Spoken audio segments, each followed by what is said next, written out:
Welcome back to Season 3 of my podcast. I am Amanda Blackwood, the survivor. As many of you know, I wrote my autobiography as a survivor of human trafficking called Custom Justice. For those of you who didn't know, now you do. Keeping in line with that, this entire season is going to be focused on interviewing other trauma survivors who did or plan to write about their own experiences as trauma survivors and how they overcame their past. Get ready to hear from some truly incredible people.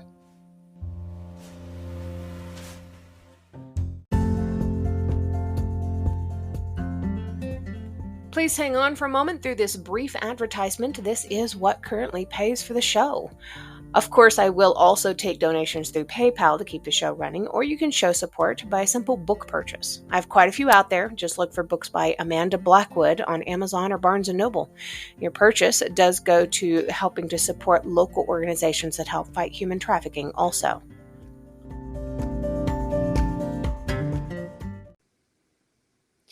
Lori Peters is a licensed professional counselor in the state of Pennsylvania. She's a national certified counselor, a level 2 certified clinical trauma professional, and a certified grief professional. If anybody should be on this show, I'm really glad she's here today.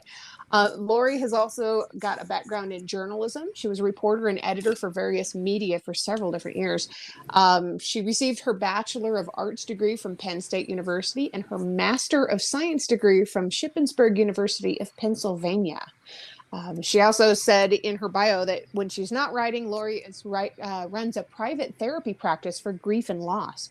Holy cow. There's a lot of people that would really benefit from that, especially people that are involved in this show. So y'all pay attention. Lori, welcome to the show. I am so excited to have you with us. Oh, thank you, Amanda. It's a pleasure to be here. So, Lori, where did you grow up? What was your family life like when you were a kid? Well, I'm a native Pennsylvanian, born and raised in southcentral area. And my childhood was an understatement, tumultuous. I and my sister grew up in a house where domestic violence was pretty prevalent, and that informed pretty much everything related to me, even today. Wow. Yeah, so my parents they never should have gotten married. Both were also children of trauma, and bringing that into the relationship just did not make for a great marriage. And unfortunately, my sister and I bore the brunt of that. So, yeah, that was my childhood. Did have some moments of fun here and there, but mostly when I think of my childhood, I just have a strong sense of sadness for all the things that I didn't have and should have had as a child. I think a lot of people can relate to that. I mean, pretty much Yeah. everybody that I've interviewed for this entire season so far, they can absolutely relate to that for most of them. So how bad was the trauma in your house? What's some of the most tumultuous moments that you are comfortable talking about? The moments I remember the most are just my dad's unexplained fits of rage. And, we walked around eggshells around him because you just never knew what was going to set him off. There are quite a few. Now, I don't know. I always have difficulty answering these type of questions because my memory has blocked a lot of this stuff out. Yeah. Trauma has a weird way with memory. So the incidents that I remember are just ones that for whatever reason my brain has allowed me to remember. And just a lot of physical violence between my dad and my mother.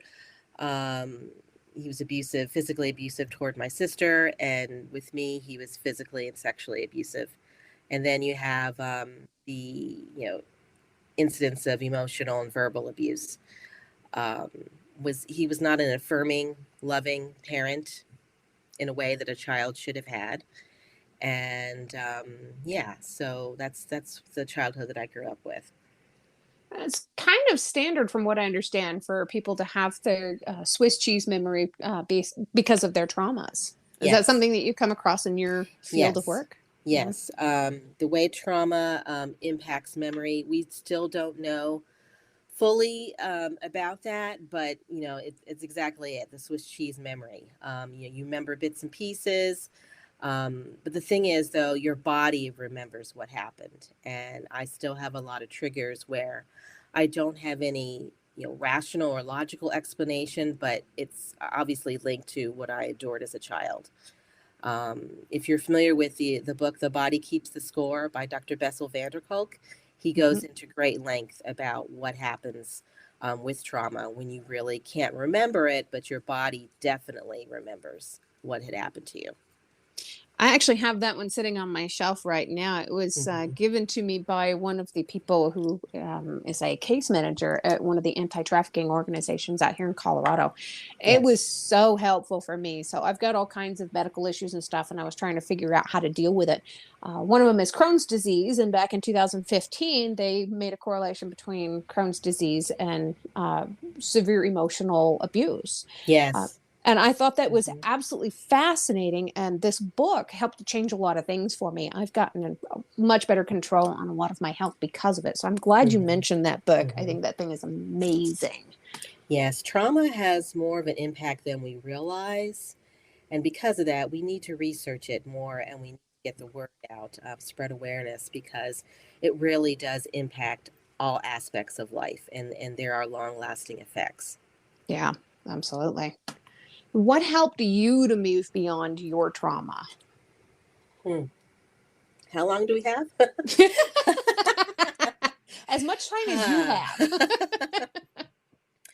Well, when I was in it and going into young adulthood, not much. I've stuffed a lot of things down.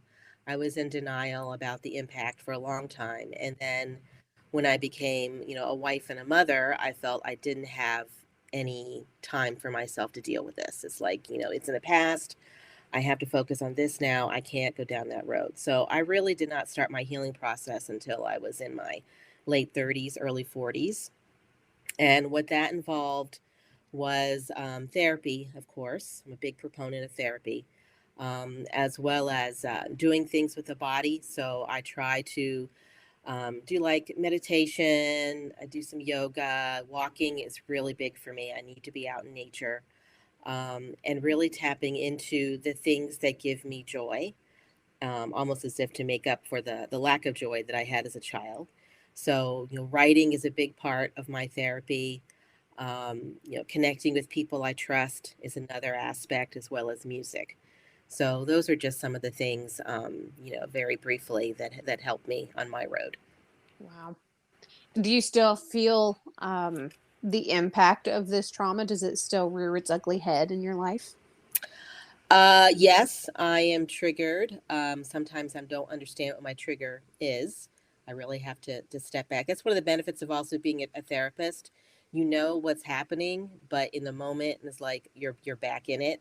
But at least I have the knowledge now and the awareness to figure out, okay, what just happened, and then the trauma itself kind of gave me a sense of purpose. I wanted to be the person that I didn't have in my life when I was a child. So that set me on a road to where I am now as a helper, a wounded healer. Um, That's so, yeah, beautiful. yeah. That is really cool. And I'm glad you said that about you understand that you're being triggered and you know to take a step back, but you don't understand it right away. I go through a lot of that too. I don't have any kind of training in therapy, I've never gone to school for it. But when I feel myself starting to get emotional and I don't understand why, I recognize that and I do take a step back. And I always kind of wondered to myself, if that was abnormal, if that was strange, if anybody else Hmm. ever went through that. And I felt so isolated. Hmm. I'm Hmm. so glad you said that. Yeah, it is an isolating feeling because, there's a lot of stigma around this. Nobody wants to talk about it. Yeah. So when these things happen, you feel like you're the only person in the world that they're happening to. And Yes. yeah, so it can be very isolating. Yeah, absolutely. When you were going through, you said that you started your recovery process in your 30s and 40s. This is kind of when I started mine too, honestly. Were you able to find services and resources and people to be able to help you to get through everything? Eventually, for the whoops, sorry, it's my phone going off That's there. okay. Forgot to turn it off. Um, at that time in my life, there were resources available, but I just did not have the wherewithal. The time is also it was also in short supply, as well as I knew the work it would take to get me to a better place, and I wasn't sure whether I wanted to expend that energy because energy um, was a finite um, product for me. Yeah. So It's yeah, expensive too. yes, very expensive. So I tried to heal myself, so to speak. It wasn't until much later that I realized, okay, I actually need a professional who knows what they're doing and has walked this path before with other people that can guide me on this. Yeah, I mirror you there. I finally got professional help when I was 39 years old. Hmm. Yeah, that was when I finally started therapy. Oh my gosh. Yeah, Oh, flashbacks. yeah, yeah. Hmm. So, how do you celebrate your wins in life when you've accomplished something, when you've done something great, and you're really proud of yourself? I'm a big believer in words of affirmation, so I have them posted all over my office. I say them every day. I have them. I have lists of affirmations on my phone.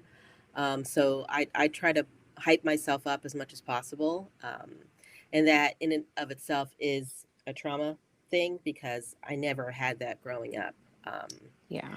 it was my dad was not one to, and my mom to some extent too, they were not people who were cheerleaders. I mean, you only got noticed if you did something right, put it that way, and God help you if you did something wrong. So Oh, amen. yeah, yeah, yeah. Yeah. So, what do you do now that it's totally different? Just the words of affirmation? Do you have any kind of like a ritual when you publish a new book? Do you brag about it on social media? Do you Oh yeah. celebrate, go to dinner with your husband? Yes, I do celebrate. I've got a birthday coming up and I plan to spend some long overdue me time. So yes, I do celebrate. I try to celebrate myself as much as I can without being overbearing. People who know me intimately understand why I do this. My sister especially, she and I are best friends, so Oh. she knows my motivation behind some of the things I do. She understands my level of crazy. So That's awesome. And I uh, understand you have 6 kids, including twins. Holy cow. yes, yes, What yes. are what are the age ranges for these kids? My oldest is 24. I have 23-year-old twins, a 21-year-old, another soon to be 21-year-old. His birthday's the day after mine, and my youngest Wow. will be is 17. She'll be turning 18 here in a few days. So August is a very, very busy month for birthdays. Yeah. Oh my gosh. And the one was born the day after your birthday. Was that like the best Yes. birthday present ever or what? Yes, he has a special story in and of himself. We adopted him. Oh, I've had him since he was 3 days old.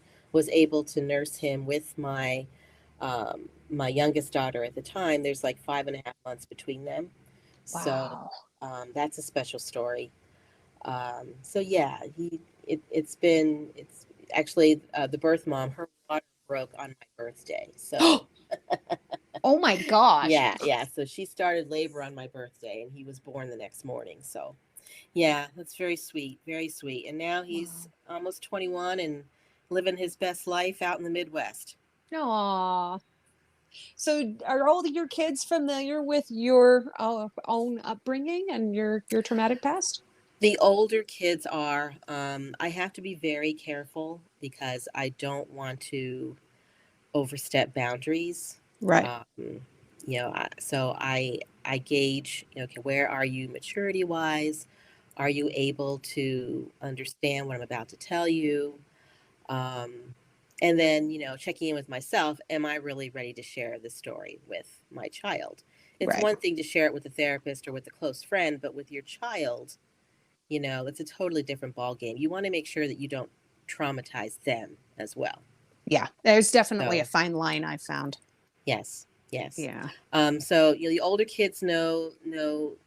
a good bit of my story. The younger kids know that my childhood was not ideal, but I have not gone into specifics with them, and I'm not sure if I will. So, Yeah. All depends on the individual. yes, yes. Who do you find to be really inspirational to you and what it is that you do now?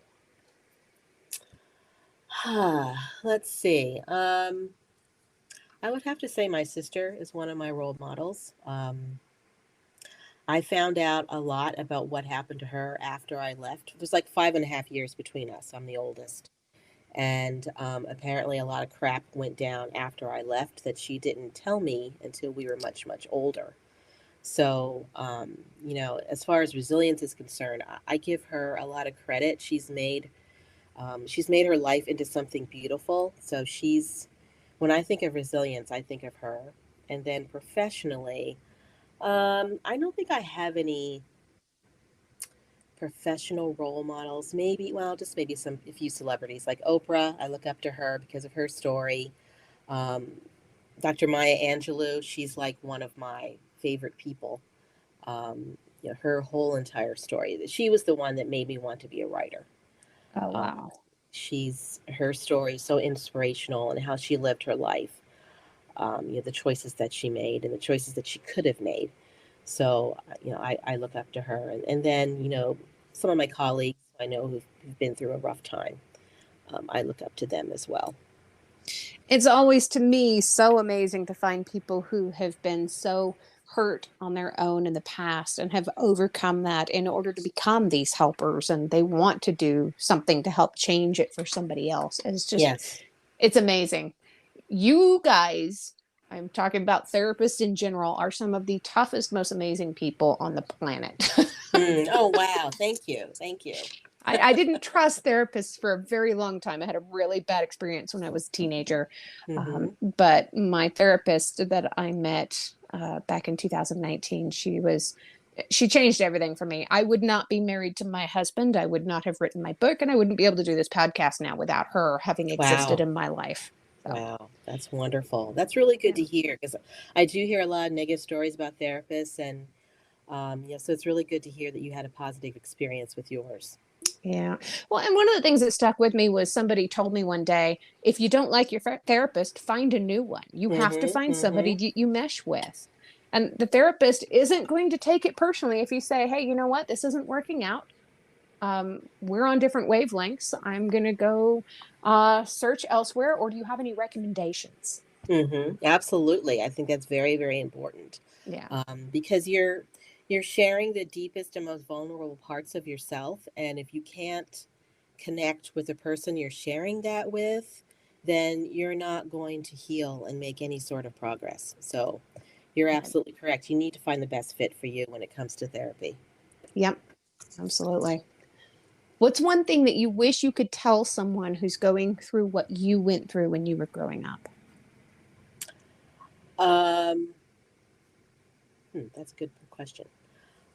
Probably you have a choice on how you want to live your life, and that life does not have to be defined by trauma. There are many. The way my sister and I were brought up, we could have had totally different lives. We grew up in a rough neighborhood, and a lot of the kids there either died an early death or wound up in prison. I mean, that Wow. very easily could have happened to me and my sister. Oh But my gosh. we made different choices. We found people to mentor us. We hoped. I think that's the biggest thing. We had hope that life could get better and we could leave our circumstances and do something else. So I think that's probably the biggest message I have. You do have choices, and the way you've been treated doesn't necessarily mean you have to continue treating yourself that way or to treat other people. Wow. You're just so insightful. I'm so glad I got a chance to get you on the show.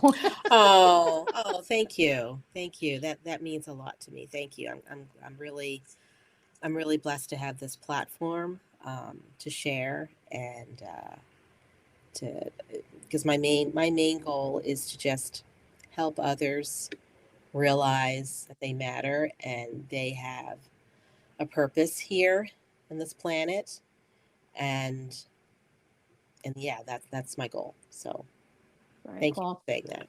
Of course. I hope we can encourage more people to seek out the help that they need, knowing that people like you out there exist and that actually genuinely care about them and understand what they've been through. I just think that's Hmm. amazing. Thank you. So, um, I know you are right now working on your second nonfiction book that's focused on grief. Can you tell me a little bit about your books that relate to your experiences? Yes. Well, the first book, it's a meditation guide, Be Still and Be Bold. That I was inspired to do that based on my experience and the experiences of the trauma focused clients I've had. And basically what that book covers is um, the thoughts, the experiences, the feelings that someone who is a trauma survivor may have had. And what I do is that, I focus on one particular aspect of that experience, and then I use thought provoking questions and writing prompts to go deeper into the journey. For my grief book, I follow a similar format, but I expand more on the writing aspect of it. I specifically ask the reader to dive deeper by writing about their situation. I do that with questions, and I also have writing prompts at the end of the book. Very So, cool. um, yeah, it's a deeper dive into grief. And I have found personally that writing is a really cool and awesome and helpful tool to navigate grief and trauma. So Yeah. that was my thinking behind that book. That is beautiful. And that's exactly what got me through and got me to finally let go of a lot of it was just writing it down, getting it out Hmm. of my system. At that Hmm. point, I felt like I had something tangible and I could pick up this thing and set it aside. I Cool. could Very finally move cool. on past it.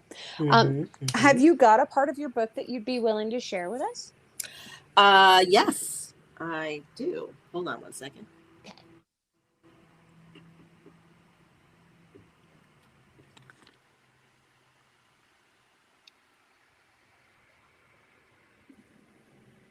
Okay.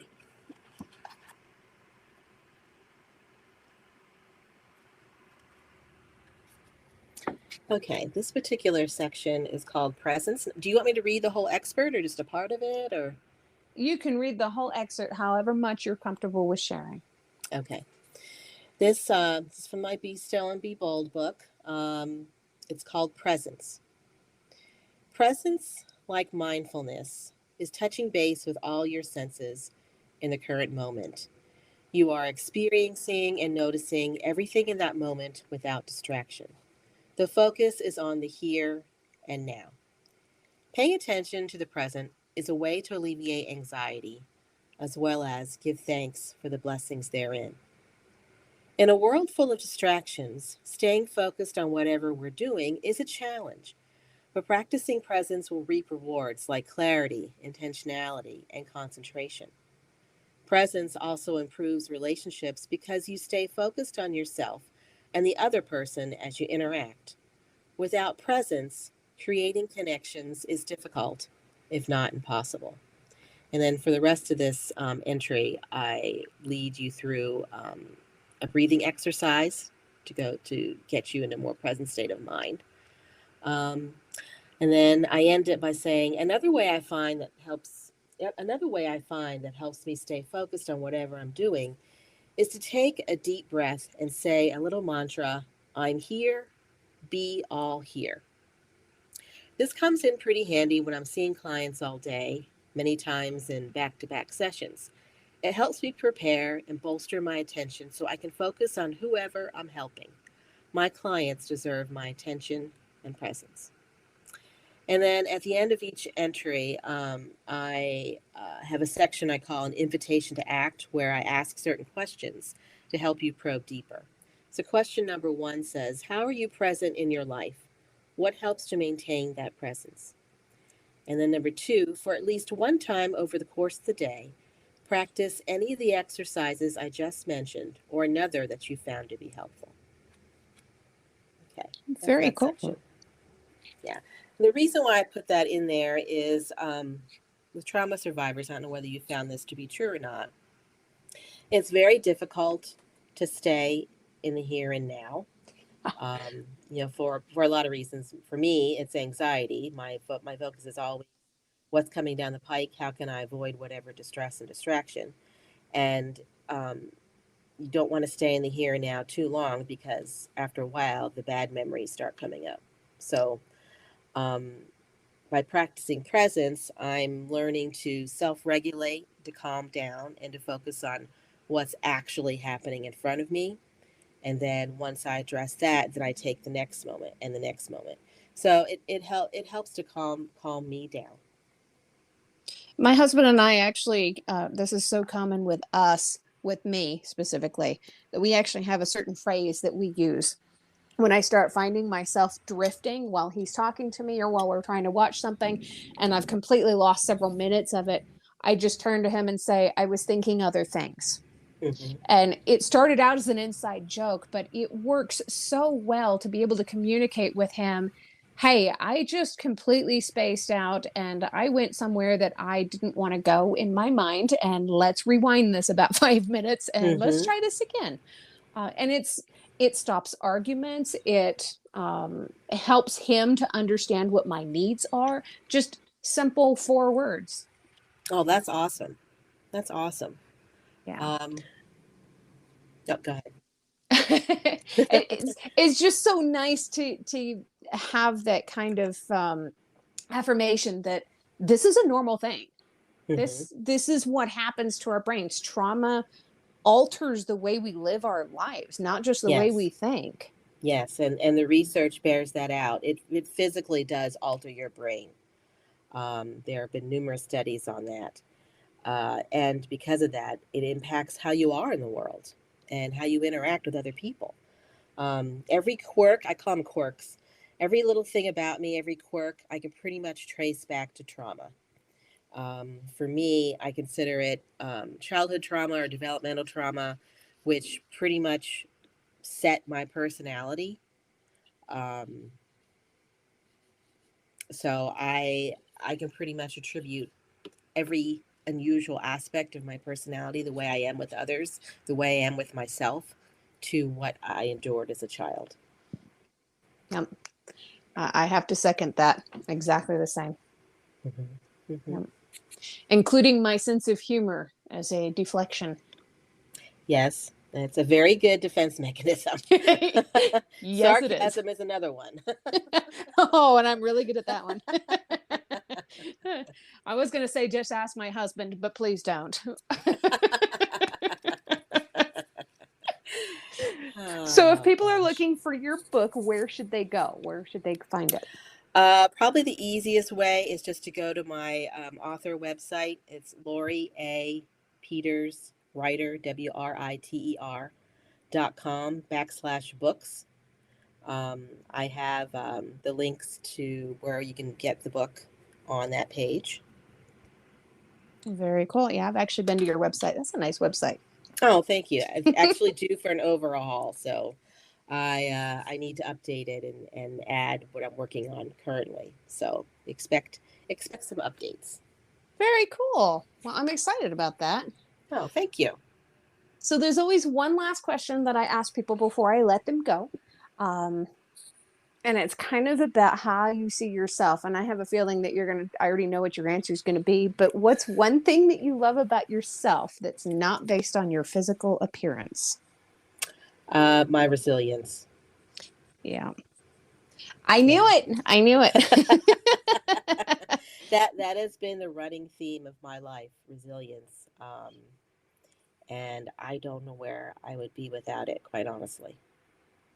There's so many trauma survivors that can absolutely identify with that too. Hmm.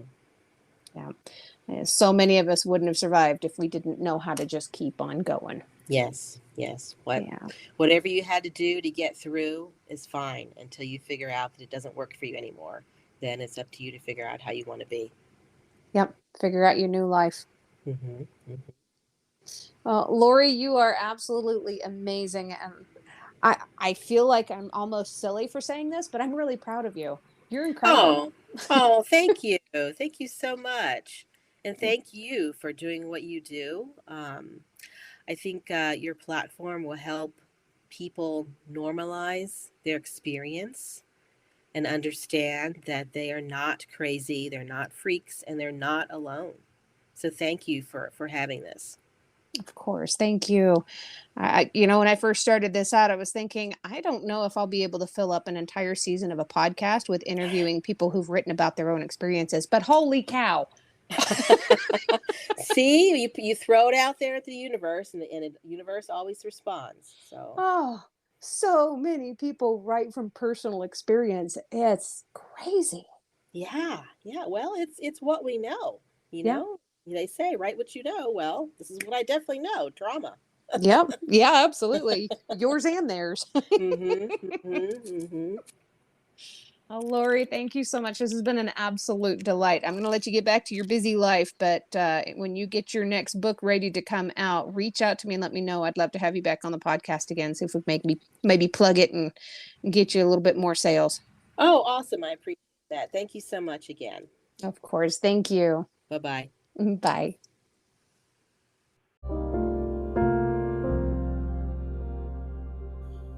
If you've enjoyed tonight's episode, make sure that you head on over and check out the episode description.